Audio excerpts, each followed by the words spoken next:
जदीद सिंधी शायरी में एक नाम ऐसा भी है जिसके बिना सिंधी शायरी का वजूद कोई मानी नहीं रखता, बल्कि सिंधी शायरी नामुकम्मल सी लगती है। इसी शायर ने अपने कलाम से ऐसा जादू जगाया जो कि आज भी पढ़ने वालों को अपने बस में कर देता है। वो नाम है शेख अय्याज का। वो कोई आम शायर नहीं बल्कि एक इनकलाबी शायर थे। शेख अय्याज, जिनका असल नाम शेख मुबारक हुसैन था, 2 मार्च सन 1923 को सिंध के तारीखी शहर शिकारपुर में पैदा हुए।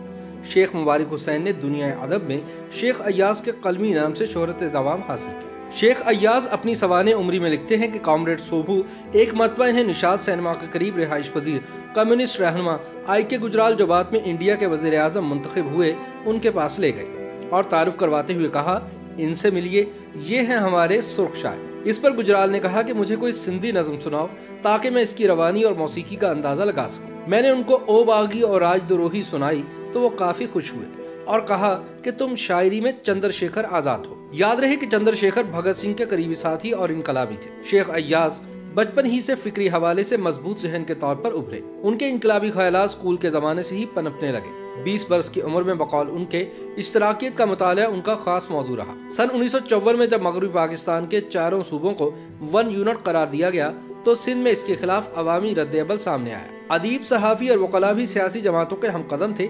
ऐसे में शेख अय्याज की शायरी ने इस तहरीक को ईंधन फराहम किया। सिंधड़ी पर सरकूं कुर्बान गीत सिंध के गली कूचों में गूंज उठा और लोग बाहर निकलकर 1 यूनिट की भरपूर मज़ाहमत करने लगे। सन 1965 में जनरल अयूब खान के दौर में इन्हें अपनी धरती के हकूक की आवाज़ उठाने के जुर्म में गिरफ्तार करके सखर और फिर सन 1968 में साहिवाल जेल में रखा गया और वह जनरल अयूब की डिक्टेटरशिप के इख्तिताम तक जेल में ही रहे। सन 1970 में शेख अय्याज अवामी लीग में शामिल हुए और शेख मुजीबुर रहमान की गिरफ्तारी और बांग्लादेश के क़याम तक शेख अय्याज को जेल में ही रखा गया। जुल्फ़िकार अली भुट्टो जब चीफ मार्शल और एडमिनिस्ट्रेटर मुकर्रर हुए तो उन्होंने मुमताज़ भुट्टो को गवर्नर मुकर्रर किया, जिनके अहकामात पर शेख अय्याज की रिहाई अमल में आई। सन 1976 में इन्हें जुल्फ़िकार अली भुट्टो ने जामिया सिंध जामशोरों का वाइस चांसलर मुकर्रर किया, जहाँ इन्होंने अपने 4 साल का मुकर्रर वक्त पूरा किया। सिंध यूनिवर्सिटी में सिंधी शोबे के उस्ताद इसाक समय जो कहते हैं कि वक्त गुजरने के साथ साथ अय्याज ने तमाम मनफी कुव्वतों को ललकारने की तहरीक की सूरत इख्तियार कर ली और नतीजे में सन 1962 से लेकर 1964 तक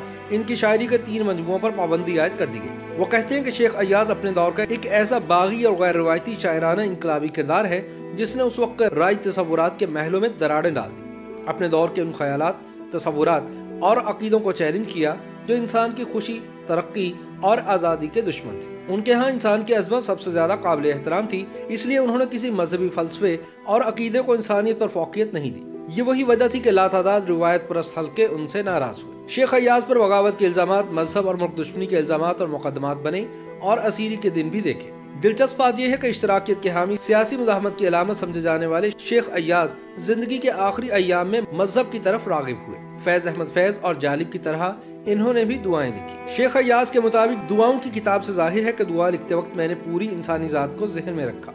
मेरे गीत किसी भी राइट विंग से वाबस्तगी नहीं रखते, न मैंने ऐसी किसी जमात में शमूलियत इख्तियार की है और ना ही इरादा रखता हूँ। दरअसल सियासत से हमेशा के लिए किनारा कुश हो चुका हूँ और समझता हूँ कि शायर की सियासी वाबस्तगी खुदकुशी साबित होती है। शेख अय्याज उन अजीम फनकारों में शामिल हैं जो अपनी जिंदगी में ही लेजेंड बन जाया करते हैं। शेख अय्याज को ये इफ्तिखार भी हासिल है कि इन्होंने न सिर्फ सिंधी जुबान की शेरी रिवायत को आगे बढ़ाया बल्कि इसमें नई मानवियत, जहतें और नए इम्कानात भी पैदा किए हैं। क्लासी की शेरी रिवायत की बाज़याफ्तें इन्हें सिंधी जुबानों अदब की तारीख में जावेदां कर दिया है। शेख अय्याज की शायरी के तराजिम हिंदी, उर्दू, फ्रांसीसी, जर्मन, सराइकी, अंग्रेजी और पंजाबी जुबानों में हो चुके हैं। इन्होंने 2 शादियां की जिनमें से 4 बेटे और 4 बेटियां पैदा हुई। शेख अय्याज ने जिंदगी के आखिरी बरस कराची में गुजारे। दोस्त अहबाब से अलग थलग और दिल की बीमारी के बावजूद वो आखिर वक्त तक लिखते रहे। बिलाखिर 28 दिसंबर सन 1997 को कराची में इस जहान फानी से हमेशा के लिए कूच कर गए। इन्हें भटशाह में शाह अब्दुल लतीफ भिटाई रहमतुल्लाह अलैह के मज़ार के पास करार झील के किनारे कब्रिस्तान में सुपुर्द खाक किया गया। YouTube पर गूगली न्यूज देखने के लिए youtube.com की सर्च बार में गूगली न्यूज टीवी टाइप करें। गूगली न्यूज के पेज पर सुर्ख रंग के सब्सक्रिप्शन वाले बटन पर क्लिक करना ना भूलिए। YouTube पेज पर अपलोड होने वाली वीडियोस से बाखबर रहने के लिए बेल आइकन पर क्लिक कीजिए। आपको हर नई वीडियो के बारे में नोटिफिकेशन मौसूल हो जाएगा।